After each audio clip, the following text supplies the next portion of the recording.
Nah, sebetulnya di sistem kesehatan nasional kita itu nanti diatur deh, ya, diatur menjadi yang kanan ini, ya, terstruktur ada primary, secondary, tertiary care. Nah, dan apakah ini baru-baru saja diatur? Tidak juga, ya, ini sudah ada sejak lama, kan, tetapi perilaku masyarakat memang memang selama ini karena tidak ada pengaturan pembiayaan yang betul, itu bisa mengakses saja nih semau gue gitu ya. Seperti tadi gambarnya tadi soal saya selalu sering kasih contoh kalau dulu waktu saya masih kecil ya, ibu saya itu kalau saya sering sakit ya, saya sering sakit saya itu yang sering adalah faringitis ya, radang tenggorokan. Kalau saya sakit faringitis, maka ibu saya langsung bawa saya ke dokter. Dokternya itu dokter spesialis deh. Oh, ya kan? Langsung ke praktek dokter spesialis minta obat, kemudian diberi obat, ibu saya puas, obat diminum, saya sembuh. Senang, hati senang. Tapi apakah itu suatu hal yang baik? Oh, sesungguhnya itu bukan satu hal yang baik. Karena pertama ya, spesialis yang dikunjungi ibu saya tadi tuh spesialis apa deh kalau kamu pengen tahu? Itu spesialis obsgin. Obsgin itu adalah apa namanya kebidanan dan kandungan ya. Nah, apa hubungannya sakit faringitis kok ke dokter obsgin? Kan itu berarti salah sasaran. Kenapa ke dokternya ke dokter obsgin? Karena itu yang paling dekat sama rumah gitu. Ya kan itu yang paling dekat sama rumah saya. Nah, yang kedua, ini terjadi pemborosan nih. Kenapa terjadi pemborosan? Harusnya sakit faringitis itu kan sederhana, ya kan? Sederhana harusnya nggak perlu sampai ke dokter spesialis, cukup ke dokter dokter umum saja, kan? Karena ini adalah kasus sederhana. Nah, pemborosannya di mana ya? Pemborosannya ada di konsumen, dalam hal ini kita warga masyarakat pasien, ya, karena kita harus bayar lebih. Kalau spesialis pasti harganya mahal, ya. Pasti harganya mahal, lebih mahal dari. Nah, itu pemborosan. Yang ketiga juga ini tidak baik untuk efektivitas kerja dari dokter spesialis. Seharusnya dokter spesialis itu kan dia fokusnya pada kasus-kasus spesialistik, ya kan?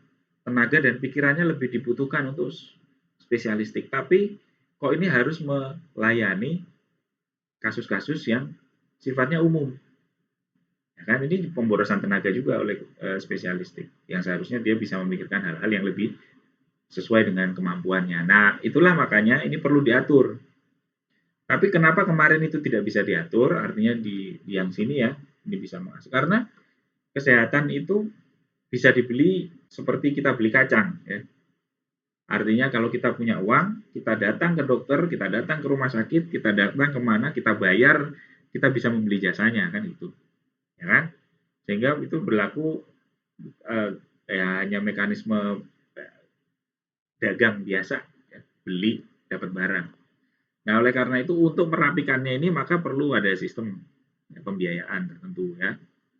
Ya itu yang sekarang coba diatur, coba dibangun dengan adanya sistem JKN BPJS. Jadi nggak sembarang kalau kamu mengakses langsung ke rumah sakit tanpa ada rujukan dari puskesmas, maka kamu harus bayar.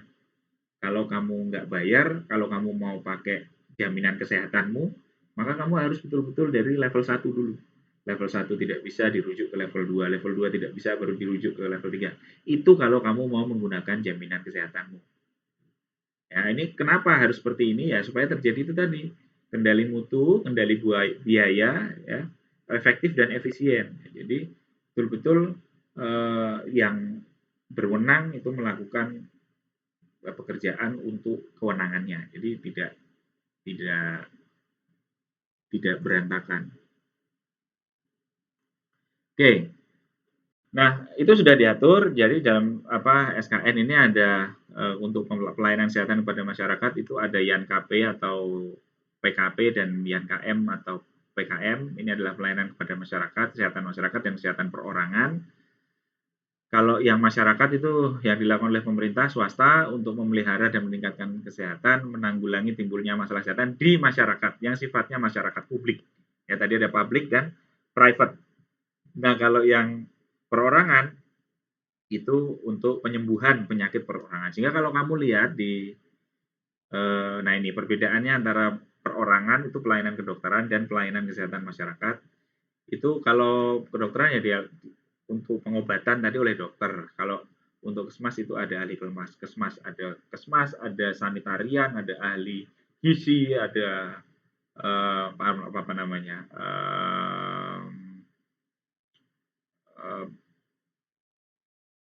sanitarian tadi udah ya. Nah itu ilmu-ilmu yang terkait dengan kesehatan masyarakat ya. Nah kemudian kalau kedokteran itu untuk menyembuhkan, jadi ada orang sakit diobatin, itu pelayanan kesehatan perorangan oleh dokter. Tapi kalau kesmas itu lebih banyak pada pencegahan supaya faktor-faktor risiko itu tadi tidak menyebabkan sakit. Ya. Kalau perorangan itu jelas perorangan, ini masyarakat dan seterusnya. Nah ini semua itu kalau di sistem kesehatan kita oleh negara itu dilayani oleh puskesmas, pusat kesehatan masyarakat. Di situ di dalamnya dia melayani ada PKM dan PKP, ya, pelayanan kesehatan perorangan dan pelayanan kesehatan masyarakat. Kamu bisa lihat di puskesmas itu ada dokter gigi yang melayani orang sakit yang datang, itu PKP. Tapi di puskesmas itu dia juga melayani ada penyuluhan, dia ada melayani apa namanya posyandu, dia ada melayani pemberantasan sarang nyamuk, ya kan? Dia ada melayani fogging. Nah, itu adalah pelayanan kesehatan masyarakat. Nah, jadi puskesmas itu punya tugas yang maha maha berat ya, dan di level primer yang berhubungan langsung dengan kontak pertama dengan masyarakat atau pasien ya. Itu ada dua-duanya, itu ada puskesmas. Tapi di institusi kesehatan yang lain yang tidak ada yang seperti itu ya. Yang lain adalah fokus di PKP saja atau fokus di PKM saja. Ya, kalau PKM tentunya ya ini level berikutnya kalau sekunder itu ada dinas kesehatan ya, yang mengurusi kesehatan masyarakat itu ada dinas kesehatan, kemudian kabupaten kota, kalau yang tersier itu ada provinsi ya, dinas kesehatan juga. Nah kalau yang PKP atau klien perorangan primer itu selain puskesmas ada dokter keluarga, ada klinik pratama dan lain sebagainya ya sekarang ada karena di sistem ini diatur tidak hanya dari pemerintah tapi swasta juga masyarakat juga diatur di sini. Kemudian untuk level sekundernya itu rumah sakit ya, rumah sakit tipe B, C, kemudian praktek-praktek dokter gigi spesialis, dokter gigi spesialis seperti yang saya ceritakan tadi. Kemudian nanti untuk yang tersier, nah itu yang pusat rujukan, ya, rumah sakit yang tipe A, di mana di sana ada spesialis konsultan maupun subspesialis yang sudah sangat advance ya, ada pusat jantung harapan kita, ya, ada pusat infeksi Sulianti Saroso, pusat-pusat rujukan, itu sudah tersier ya. Jadi di sana seharusnya yang masuk ke sana memang khusus yang kasus-kasus subspesialistik itu meningkat. Nah kalau kayak tadi faringitis ya di sini ya, faringitis di sini ya di primer. Kalau ini mau kalau ini diatur dengan jaminan kesehatan ya. Kalau kemudian mau ke spesialis ke kandungan tadi ya berarti memang harus bayar. Tapi kalau mau pakai jaminan kesehatan yang artinya tidak membayar karena kita sudah bayar premi sebelumnya ya lewat Januri. Nah, ini ya ada stratifikasi upaya kesehatan, ada primer, sekunder, tersier. Tadi sudah saya jelaskan ya, kalau PPK 1 itu ada puskesmas, praktek dokter, klinik pratama, kemudian kalau PPK 2 itu rumah sakit tipe BC, kemudian apa namanya dokter gigi spesialis, kemudian nanti yang level 3 pusat rujukan ya, rumah sakit pusat rujukan, dokter spesialistik konsultan dan subspesialistik. Nah, itu ada tingkatannya. Nah, kalau kita fokus ke puskesmas, maka ini beberapa hal yang harus kita ketahui. Dia adalah kontak pertama dan penapis rujukan. Ya. Jadi konsepnya gatekeeper, segala kasus itu karena kasus yang paling banyak terjadi itu adalah kasus-kasus primer sebetulnya. Jadi penyakit-penyakit batuk, pilek, kemudian apa tadi faringitis dan lain sebagainya. Ada 155 diagnosis penyakit yang itu harusnya bisa disaring di primer. Dengan demikian efektif efisien, ya kan? Dan itu bisa dicegah di puskesmas. Kemudian strategi penguatan pelayanan primer itu harus dengan peningkatan akses, ya jadi satu kecamatan minimal ada satu puskesmas, ya. Kemudian mutunya harus bagus, ada akreditasi, dan puskesmas itu mesti punya rujukan ke atas, ya, ke rumah sakit daerah. Nah ini ada peningkatan akses tadi harus ada di setiap kecamatan ini tadi, kemudian peningkatan mutu harus ada akreditasi, harus ada SOP, pelayanan harus baik ya kalau terakreditasi, kemudian regionalisasi itu puskesmas harus punya rujukan ke atasnya, jadi rumah sakit, kemudian level berikutnya, kemudian penguatan dinas kesehatan regulasi, ya, kemudian lintas sektor. Nah ini kalau puskesmas, kalau primer itu tentunya satu puskesmas satu kecamatan. Nah untuk rujukannya ini maka satu kabupaten paling tidak ada satu RSUD. Nah ini puskesmas karena dia melayani PKM dan PKP, perorangan dan puskesmas, perorangan dan masyarakat, maka dia ini hubungannya dengan banyak sekali rujukan dengan PKP dengan rumah sakit, rujukan PKM dengan dinas kesehatan kabupaten, kota, kemudian yang horizontal dengan klinik-klinik Pratama, kemudian nanti dia masih punya puskesmas pembantu untuk ke masyarakat, dia punya posyandu, posbindu, pos kestren dan lain sebagainya, itu semua ada dikelola di sini puskesmas. Jadi puskesmas itu kerjanya sangat berat ya. Jadi kalau Anda nanti jadi dokter gigi, kemudian punya cita-cita masuk ke puskesmas itu salah satu cita-cita yang mulia, ya. Jadi jangan dihindari. Programnya puskesmas itu adalah kalau di dalam satu populasi itu ada 30% masyarakat yang sakit dan 70% yang sehat, maka yang 30% ini dengan PKP-nya puskesmas, dengan pelayanannya itu harus disehatkan. Ya. Kemudian kalau yang 70% yang sehat itu jangan sampai sakit, ya, tetap sehat dan tidak menjadi sakit, maka ada PKM. Maka seharusnya puskesmas itu tidak berat di PKP ya, tidak hanya fokus pada bagaimana mengobati pasien yang datang situ, tidak. Tapi justru yang 70% ini yang harus di-maintain, jangan sampai menjadi sakit. Wah, ini kalau puskesmas sehat adalah hartaku yang harus kujaga dan kupelihara. Nah, itu kita ngomong tentang subsistem upaya kesehatan. Kalau Litbang, ya ini ideal sekali bahwa di Kementerian Kesehatan harus ada penelitian dan pengembangan yang terkait dengan kesehatan. Baik itu untuk proses kuratif maupun itu untuk proses-proses yang lainnya. Ya, seperti di sini teknologi terapan kesehatan dan epidemiologi klinik ini diperlukan. Buat vaksin baru buat COVID, nah itu masuk dalam Litbangkes.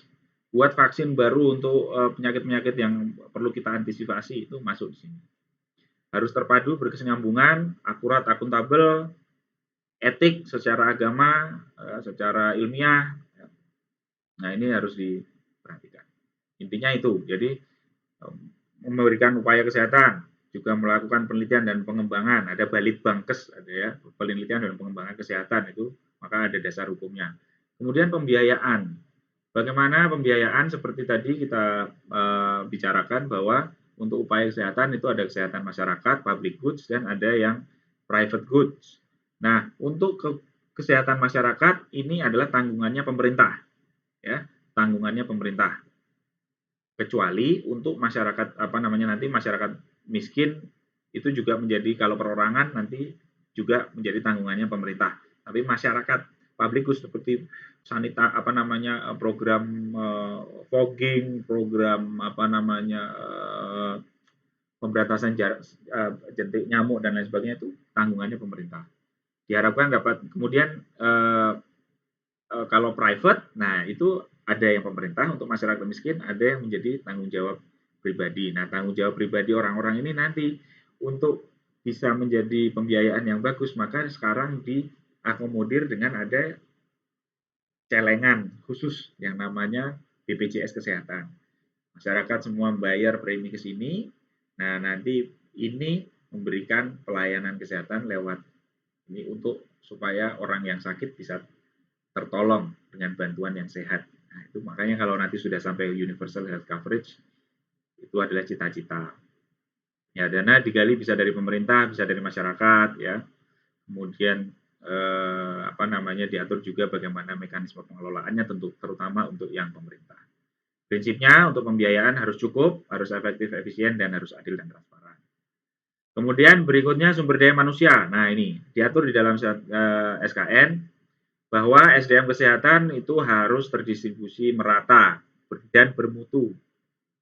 Ya, perencanaan, pendayagunaan, dan pengembangan itu juga harus diperhatikan. Nah, ini bisa kita lihat di sini bagaimana sekarang kondisinya kalau SDM kesehatan yang ada di Indonesia. Tahun 2019 ini untuk dokter. Ya, yang biru tua kurang, yang biru semu-semu dongker ini cukup, kemudian yang biru muda ini berlebih. Nah, jadi kalau di kota-kota besar itu dokternya udah cukup, ya, bahkan berlebih, ya. Tapi di Papua, di Nusa Tenggara Timur itu masih kurang. Walaupun ini sudah ya lumayan lah ya, lumayan.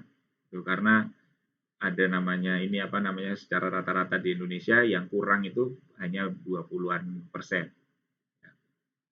Tapi kalau kita lihat dokter gigi, Dek. Nah, ya, dokter gigi itu hampir 40% ya. Kurang dokter gigi di Indonesia ya, secara nasional nih. Rata-rata yang cukup. Nah, kalau di Jogja ini udah yang cukup, yang nggak ada dokter giginya mungkin yang masih di pelosok-pelosok ya, tapi hampir semua sudah mencukupi dan bahkan berlebih. Ya, satu puskesmas bisa 2 dokter gigi gitu ya. Nah, ini gambarannya untuk dokter gigi masih lebih menyedihkan dibandingkan dengan dokter umum. Jadi artinya distribusinya juga masih kurang merata. Perbandingan jumlah tenaga kesehatan di daerah 3T, ya, daerah terdepan, terpencil, lainnya ya, saya lupa nih 3T. Nah, itu perbatasan dan kepulauan biasanya ya. Sekarang DTPK itu biasanya 3T ya. DTPK itu daerah perbatasan dan kepulauan, itu biasanya daerah 3T. Nah, ini eh, perbandingannya ketersediaannya itu masih sangat minim kecuali untuk tenaga keperawatan dan tenaga kebidanan ya, masih cukup. Tapi dokter gigi ini hampir nggak kelihatan nih grafiknya ya, masih kurang. Nah, hak dan kewajiban diatur di SKN, jadi ada harus mempunyai hak asasi dalam melakukan pekerjaannya, kemudian mendapatkan imbalan jasa, kemudian nanti punya kewajiban untuk menjaga etika dan seterusnya ada di sana. Prinsipnya pengelolaan sumber daya manusia kesehatan di Indonesia menurut SKN itu harus adil dan merata, kompeten dan berintegritas, sehingga ini harus ada STR, SIP dan seterusnya, kemudian objektif dan transparan dan hierarki. Kemudian untuk farmasi, alkes dan makanan itu sama, harus ada keamanan ya. Jadi farmasi alkesnya ada, makanya ada balai POM ya, balai pengawas obat dan makanan, itu diatur di dalam SKN ini. Dia juga harus memastikan juga obat itu tersedia secara merata distribusinya dan harganya terjangkau. Nah, makanya itu ada pabrik-pabrik BUMN obat-obat generik ya, ada. Unsurnya apa? Farmasi harus ada komoditas yang dikerjakan, kemudian punya sumber daya, pelayanan farmasian, pengawasan, dan pemberdayaan. Prinsipnya ini, A, B, C, D, E. Sama, hampir sama, pokoknya harus aman, harus merata, dan seterusnya. Kemudian manajemen informasi dan regulasi. Nah, ini ada di dalam SKN juga disebutkan tentang sistem informasi kesehatan. Sistem informasi kesehatan itu pelaporan mulai dari puskesmas sampai ke Kementerian Kesehatan itu diatur, ada data-data pokok yang harus dikumpulkan seperti indikator-indikator tadi ya, sehingga mereka bisa membuat laporan ya, manajemen informasi tentang kondisi kesehatan negara ya. Nah, ini unsurnya ada administrasi kesehatan, hukum kesehatan ada di dalamnya. Nah, tentu harus ada kepemimpinan dan seterusnya. Yang terakhir, pemberdayaan masyarakat, ya, bagaimana kesehatan itu untuk mencapai efektivitas, maka masyarakat harus berdaya. Tidak hanya pemerintah itu memberikan pelayanan, tapi masyarakat sendiri harus mempunyai kesadaran untuk membangun kesehatan. Nah, itu disebut sebagai pemberdayaan masyarakat. Ya. Penggerakan, pemberdayaan, kemudian sasarannya adalah masyarakat di seluruh Indonesia dengan kegiatan hidup sehat dan sumber dayanya adalah diambilkan dari puskesmas biasanya. Berbasis masyarakat, edukasi ini kalau kalian tahu sekarang ada Germas, ya, gerakan masyarakat sehat. Ya. Nah, itu adalah salah satu contoh dari pemberdayaan masyarakat.